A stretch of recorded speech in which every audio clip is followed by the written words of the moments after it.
வாங்கக்கா, என்ன வேணும்? ஏய் ரோஷினி, இந்த கஸ்டமர் நான் டீல் பண்ணிக்கிறீங்க வா. நான் டீல் பண்ணிக்கிறேன். உன்னால முடியாதுடி. என்னால் முடியும், நீ பாரு. சரி உன் இஷ்டம். என்னம்மா, நான் ஒரு கஸ்டமர் இங்க வந்து நிக்கிறேன், நீங்க பாட்டுக்கு உங்களுக்குள்ளேயே பேசிட்டு இருக்கீங்க. சரிக்கா, உங்களுக்கு என்ன வேணும் சொல்லுங்க. இந்த பட்டர்ஃப்ளை கிளிப் தாமா, இதுல 2 பீஸ் கொடு. இதாங்க. ஸ்ட்ராங்கா இருக்குமா? ஸ்ட்ராங்கா இருக்கும்க்கா. ஓகே, எவ்வளவுமா இது? 2.30 ரூபாக்கா. வேற என்ன வேணும்? கிளிப் பார்த்தோன்னே கிளிப் வாங்கிட்டேன், ஆனா நான் வாங்க வந்தது இது இல்லையே. அக்கா ஏதோ வாங்கிட்டு வர சொன்னா, என்னன்னு தெரியலையே. வேற என்னக்கா வேணும்? கிளிப்பா, தோடா, வளையலா? இதெல்லாம் இல்லம்மா, வேற ஏதோ கேட்டாலே.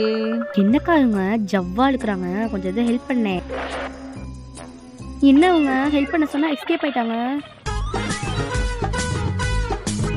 After 2 minutes. என்ன கோத்து விட்டு வெளியே எங்கேயோ போய் சுத்திட்டு வரியா? நீ தானே டீல் பண்ணிக்கிறேன்னா. ஏகப்பட்டது காட்டிட்டே, உங்களுக்கு என்னதாக்கா வேணும்? ரோஷினி நவரு. இந்தாங்கக்கா. இதானே வேணும். இதாம்மா, இதுதான் எங்க அக்கா வாங்கிட்டு வர சொன்னா. எப்படிமா கண்டுபிடிச்ச? உங்க மனசுக்குள்ள பூந்து கண்டுபிடிச்சேன். மொத்தம் 130 ரூபா கொடுங்க. மனசுக்குள்ள பூந்து கண்டுபிடிச்சலா? அது எப்படியோ. இந்தாமா. எப்படிக்கா டக்குன்னு கண்டுபிடிச்ச? அது ஒண்ணும் இல்லடி, பக்கத்து சந்தில தான் அவங்க வீடு. நேரா அவங்க வீட்டுக்கு போய் அவங்க அக்காட்டே கேட்டு வந்துட்டேன்.